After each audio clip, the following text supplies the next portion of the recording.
Hello and welcome back to the Not Old Firm YouTube channel. My name is Ben Banks.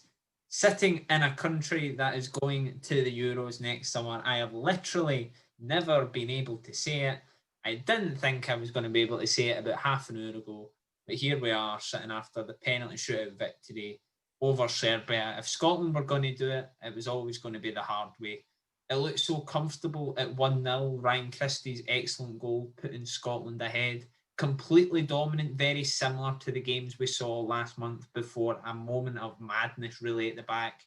Luka Jovic, a £50 million striker, left completely free in the box to header home and send it to extra time.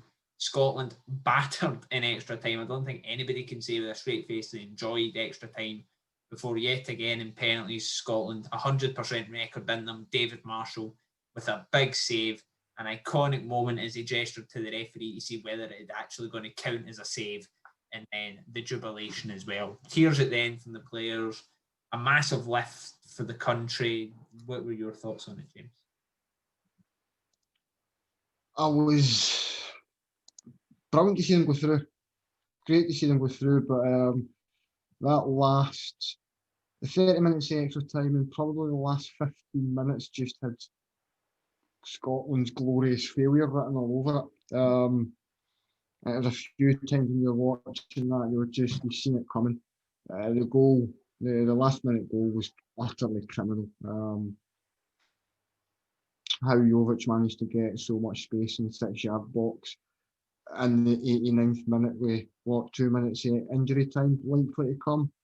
You know, how anybody thought, come on, we'll give the £50 million striker the freedom of the penalty box, I don't know. But no, brilliant result. But a huge lift for Scottish football.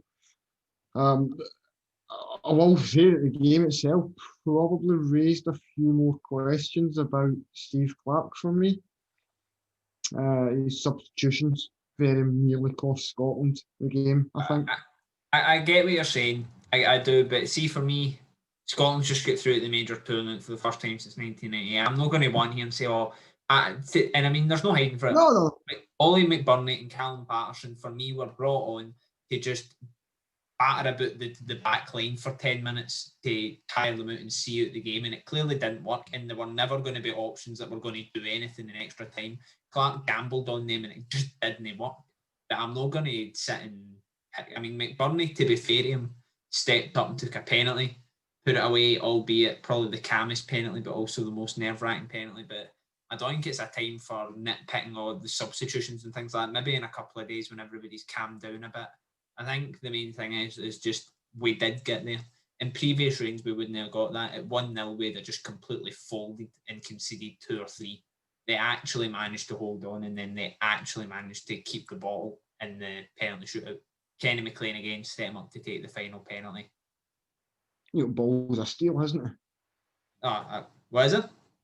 He's got balls of steel. Fifth penalty again. I sort of wondered, I know it was only 1-0, but I sort of wondered whether that was in his head a wee bit, given the fact that he had stepped up and put away the final penalty in the last one, whether just in case. But then again, it was just perhaps the thoughts would be more coherent, but because it has literally just finished. But the players deserve an enormous amount of credit overall for the performance. Up until that goal, that's probably the best Scotland performance I've seen. Like complete start to finish. They absolutely don't. I certainly wouldn't go that far. If we're going to split Scotland into kind of 2 different timelines of before tournaments and after tournaments. Right. Well, bear in mind my memories come from about 2010. I think that one of the big things for me as well was that could have been much more comfortable. Much more comfortable. And that will be something that really needs to kind of get picked up on in kind of the weeks and months going ahead to the Euros, because I do think, I mean, that starting 11 that played tonight, I think you could probably safely say the starting 11 have already booked a place in the squad for the Euros. I don't think it would be unfair to suggest that. I mean, even guys like Declan Gallagher and Stephen O'Donnell, who I thought Gallagher was fantastic tonight. O'Donnell was maybe a little bit quiet going forward, but I thought he'd done his stuff defensively really well. But yeah, I think, as I say, those 11 have definitely booked their place in the squad. I think out of the 12 who started the game on the bench, I'd probably go as far as saying that they've probably all got it to prove. I wouldn't say there's anyone. Maybe Craig Gordon and John McLaughlin, just kind of the paucity of options available as goalkeepers. I think kind of once you go beyond Marshall, McLaughlin, Gordon. What I'm really interested to see now is whether you actually see Scottish players. I know we mostly watch Scottish players on the domestic scene because a lot of the players who are playing at the top level of England are in this squad. But I'll be really interested to see now if the likes of Kevin Nisbet, even Lawrence Shankly, I know he's in this squad, but he's not exactly had the greatest of seasons so far. Whether these type of players now kick it up a gear in the Premiership or whatever else they may be playing, because there is that lure at the end of it of a major tournament, and it could be. It's literally once in a lifetime for me. So who knows when we'd next be in another. I would possibly go the other way and say there's a slight concern that, and I mean, we've seen this before. You're not going to be old enough, but we've seen this before with the likes of Craig Brown, that kind of once you reached at the end of a qualifying cycle, if you'd made like the finals, there's almost a sense of loyalty to the guys who got you there. So there is and I mean, as you say, it is maybe nitpicking, but it's probably the kind of the right point just now. That because I think for me, I think for Steve Clarke, like immediately everything should now be looking straight towards the Euros, even in terms of like the remaining two games on this international break. It should be very much a case of looking at guys who this time next summer Clarke is going to be looking at and going, well, I expect that. Let's use Lawrence Shankland as an example, who I don't think that he's going to be one of these players that do fit this mould, but it kind of works as an example of somebody who's in the squad. Or even, actually, let's go with Kenny McLean, because Kenny McLean is somebody who might just kind of go for being that substitute to being an actual first team starter for Scotland. But you start looking at games and seeing exactly what they bring over 90 minutes, and you start looking to see what they bring in these situations where, you know, you're not bringing them off the bench with 8, 9, 10 minutes left in games to see out 1-0s or 1-eaches or whatever else. You're looking at them as actual players who are tasked with going out and winning games. Shankland, McLean, a lot of the fringe guys who've maybe picked up a handful of caps and haven't got huge amounts of experience. Andy Considine could even be another one. I mean, he's barely played for Scotland. All right, he's no exactly an unknown quantity. But in terms of the international scene, he's somebody that Clarke could look at these next few games, give him some minutes and just properly suss out whether he's going to be somebody that you're actually going to look at in the finals next year. Yeah, it's a massive boost for Scottish football. I mean, I think as well, I mentioned it a bit right, and I did in terms of the whole country as well, just wherever the year everybody's had, that gives so many people such a big boost. I think it's a monumental achievement. I think we've said for years this Scotland team is good enough to make the Euros. I mean, you look at the list. I seen a list going about on Twitter of nations that had the UEFA nations that hadn't qualified. Macedonia were one of the nations on. North Macedonia, like you can't call them Macedonia. It will cause some international incident. Right. Okay. We'll leave them. But the likes of like the Faroe Islands, Estonia, Israel, all these, and with the greatest of respects, Diddy nations were all on this list, and Scotland are stuck on it. So now we have moved off that list, and now we can actually look forward to some tournament football. Even if we go to tournament football and get beat 3-0 in each of the 3 games, I don't think that'll happen, but even if it does, it'll actually be nice to get there. And here's hoping, especially with the fact some of these games could be played at Hampden. Some of them will be played at Hampden. Well, we don't know. Well, there's been talks that it could be moved to Russia just with all the stuff. It's not getting moved. It's been rumoured. As it stands, it's getting played at Hampden. So hopefully this vaccine news came out. Out of all the places in the world, and I know that people have kind of put 2 and 2 together with Alexander Seferin being Russian and Russia having hosted the World Cup in 2018. I can say with almost no fear of contradiction here that even if the Euros were to be moved from their original 13 venues across the continent, it will not be hosted in Russia as a standalone event. Just it won't happen. As it stands, it's getting hosted at Hampden. Imagine the scene if Scotland play a Euro 2020 tournament match at Hampden. I think, if I remember rightly, the Czech Republic and Croatia games are both scheduled for Hampden. England's at Wembley, I believe. Mm-hmm. Is that the group? That's a group, yeah. Croatia, Czech Republic, England.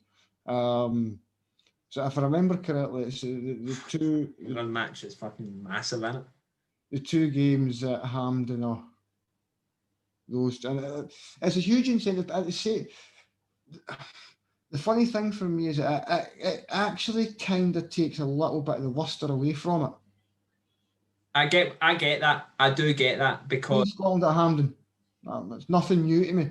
And as much as you can go, oh, it's a European, it's a finals, it's a Euros, it'll have the Euro banners and all that nonsense. No, because I sort of felt that. See, when I was at the Mull games in the European competitions, it was, I know it's sort of different, but see, because there was no fans there, it took away from the occasion. Mm-hmm. If it's at Hampden, you're in similar surrounds. Of course, the occasion is going to be massive given everyone that's at stake, but it is going to have a slightly different feel to, say, France 98, where you're in places you've never been. It's basically a holiday for a week. Even Euro 96, I remember Euro 96 when we played at Villa Park. And to all intents and purposes, I mean, Birmingham's a few hours on the road. But to all intents and purposes, it was a world away. And I just think between it being at Hampden and also the added possibility that there's not going to be fans there.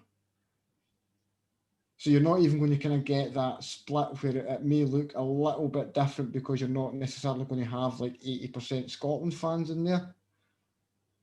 It's going to be empty, so it's very much, it's not going to be deniable that it's Hampden. You're not going to be able to kind of suspend your disbelief or whatever. And hopefully, I mean, the way the virus news has been coming out about this vaccine being out in the spring, hopefully, now I say this with a very optimistic tone, and I know you're going to disagree strongly, but hopefully, I don't think it would be full. I would be stunned if it was full. But hopefully it's closer than we are now. I would be stunned if it's any more than half full, if I'm being completely honest. But we'll see. We'll cross that bridge when we come to it. That's definitely one for another night. Well, I think we'll leave that for tonight's sort of instant reaction. We hope you have enjoyed. If you're watching straight after the match, or if you are watching over the weekend, we will have a Nations League preview of Soch out before the Slovakia game on Sunday. But I mean, let's be honest.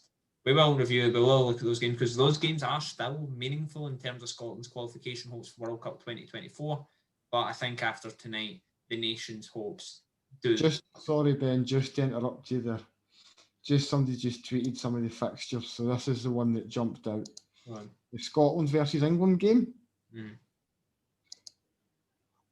Now, if fans are allowed, actually, even if fans aren't allowed at this, the Polish are going to have kittens. Friday, 18th of June.